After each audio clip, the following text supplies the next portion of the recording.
Yo, salut les gars, la forme, ça roule. Donc je vous fais une petite vidéo d'unboxing, tout simplement sur le Canon EOS 5D Mark IV. Il y en a des milliers, enfin j'exagère quand je dis des milliers, mais il y en a déjà la blinde sur internet, sur YouTube. Mais ils sont tous, je me suis rendu compte qu'ils étaient tous en anglais.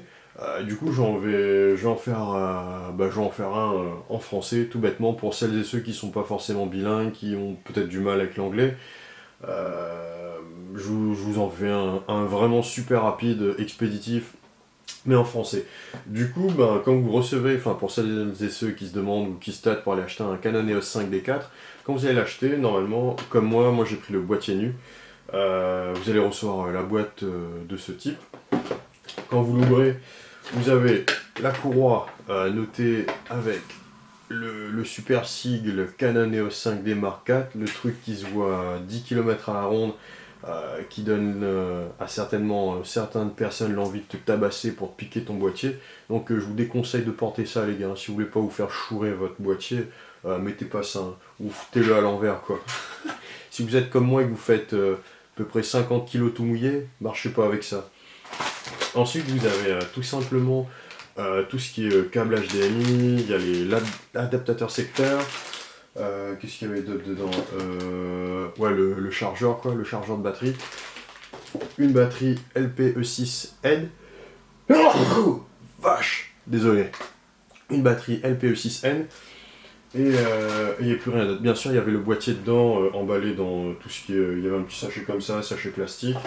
Ah ouais, manuel d'utilisation du Canon 5D Mark IV en 10 milliards 455 millions 45 000 langues possibles. Vous avez aussi, qu'est-ce qu'il y a encore? Ouais, ça à mon avis, ça tout ce qui est garantie ou je ne sais quoi, enfin je regarderai ça plus tard. Il y a l'espèce d'œilleton aussi là, je sais pas comment ça s'appelle, c'est un œilleton je pense à mettre ici. Et bien sûr, vous avez le boîtier, le Canon EOS 5D Mark IV, que moi j'ai mis avec mon objectif que j'avais, un 50 mm 1.4. J'ai testé ça un petit peu, et franchement les gars, il est vraiment pété ce truc. Il est vraiment ouf. Pour les gars qui viennent d'un 5D Mark III ou d'un 7D, enfin 7D2, enfin voilà quoi, vous ne serez pas dépaysagé, le boîtier est vraiment quasiment similaire. Vous retrouvez quasiment les mêmes boutons, les mêmes bazars. Il y a juste un petit joystick là qui a été rajouté, mais je crois que c'est pour régler tout ce qui est modus pardon, autofocus, mais je crois qu'il est paramétrable pour faire autre chose. Enfin voilà quoi, sinon c'est quasiment pareil, l'écran est tactile. Sur le dessus, vous retrouvez le même bazar, hein, les réglages basiques.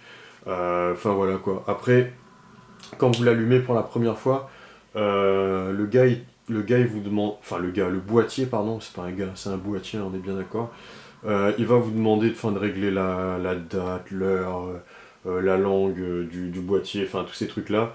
Bon, enfin voilà quoi. Moi personnellement quand je l'ai eu, franchement j'étais comme un gosse, mais un truc de fou quoi. J'étais là, je me dis punaise, qu'est-ce que c'est que ça, qu'est-ce que c'est que ça? Comment un noob comme moi peut avoir un truc pareil entre les mains? J'étais là en train de me dire purée, est-ce que j'ai pas fait une erreur d'avoir acheté ce bazar? Parce qu'il faut savoir que ça coûte cher hein, ce truc. Hein. J'ose même pas le dire sur la vidéo combien ça coûte tellement que ça m'a fait mal. Mais je me suis dit, mon gars, si t'arrives pas à rentabiliser ce bazar là sur les 2 ans qui arrivent, c'est sûr, ma femme, elle va me buter. Mais en tout cas, le truc est vraiment, vraiment génial. Le boîtier, enfin, moi, je m'éclate pour l'instant. J'attends que les huissiers passent chez moi pour faire une saisie de tous mes meubles parce que j'aurais pas su payer ce bazar-là. Ils me reprendront le boîtier. Pour l'instant, je m'éclate, les gars. Sérieusement, si vous avez l'occasion de passer sur ce type de boîtier, n'hésitez pas, foncez, il est vraiment génial. Ouais, peut-être que certains ont vu un petit truc esthétique. Hein. Avant, ils mettaient sur le Mark III. Ici, c'était marqué Mark III. Maintenant, c'est marqué là. Parce que je crois que la prise alors, je sais plus c'est quoi ça. Ça doit être la prise pour une télécommande ou un truc comme ça. Ça a été mis là. Enfin, je sais plus pour brancher quoi. Sur le côté, à mon avis, c'est parce que ça doit être saturé. Il y a déjà la blinde de trucs à mettre. Enfin, voilà quoi. Après, pour tout ce qui est menu, je vous montre vite fait. Je ne veux pas trop vous saouler avec ça. À moins que si vraiment vous voulez, je peux faire une petite vidéo peut-être plus poussée sur tout ce qui est menu de ce boîtier. Donc le premier truc, hein, tout basique, c'est pour régler la qualité d'image, activer ou pas punaise, la mise au point. Le dual pixel RAW, je sais pas trop quoi, c'est un nouveau bazar que Canon a mis là-dedans. Pour les photos en RAW, pour gérer un peu le point de netteté, le bokeh, enfin tous ces bazars-là. Qu'est-ce qu'il y a d'autre qui a été mis dessus en plus? Le truc il est lourd, je suis maigre, du coup ça pique. Ouais, enfin il y a pas mal de trucs quoi, là où vous avez le truc basique, hein, si vous venez des Canon, si vous avez un Canon, enfin vous voyez à peu près ce que c'est. Par contre moi je viens d'un EOS 70D, c'est lui qui est en train de filmer le bazar là. Franchement, et les gars, c'est passer un capteur APS-C à un capteur plein format, ouah, ça décoiffe, sans déconner, ça décoiffe. Il y a un module, enfin il y a une partie pour régler l'autofocus, j'avais même pas ça sur mon 70D. L'autofocus qu'il y a dessus, c'est vraiment un truc de porc, quoi. Il est quasiment similaire aux séries des 1DX.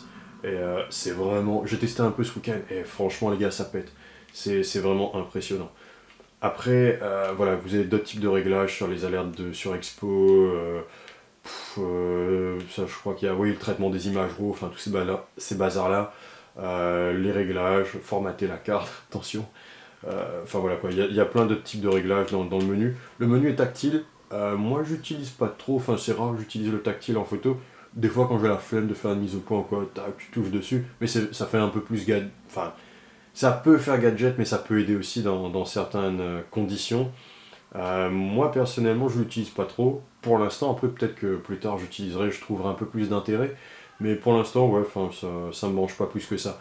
Enfin voilà, quoi. En tout cas, le truc, enfin le boîtier est vraiment, il est monstrueux, les mecs, il est vraiment top. Après, j'aime beaucoup Canon parce que moi, je suis habitué à ce type d'interface, ce type de boîtier, mais je veux pas faire de la pub pour cette marque-là. Il y a de très très très très très bons boîtiers qui font de très bonnes marques qui font de très très bons boîtiers tels que Nikon, Sony, Leica, Fujifilm, enfin voilà quoi. Peu importe la marque, lancez-vous, mais si vous pouvez vous acquérir un truc de ce type-là, foncez les gars. Moi perso, je l'ai fait, je regrette pas. Enfin en tout cas, j'espère que mon compte en banque le regrettera pas et que les huissiers passeront pas pour moi. Et voilà. Enfin, je coupe, j'ai ma femme qui est en train de m'appeler en bas, je vais me faire déglinguer. Il y a la petite qui a vomi. Ça, c'était à Lego, les gars. Si vous voulez d'autres vidéos, n'hésitez pas, vous laissez des commentaires dans la vidéo. Enfin, voilà quoi, pour d'autres types de vidéos. Je suis désolé pour le son qui est dégueulasse parce que j'ai pas de micro. Ouais, le mec s'achète un 5D4 et il a même pas de thune pour acheter un micro pour mettre sur son 70D. Cherchez l'erreur. Allez, salut les mecs, ciao.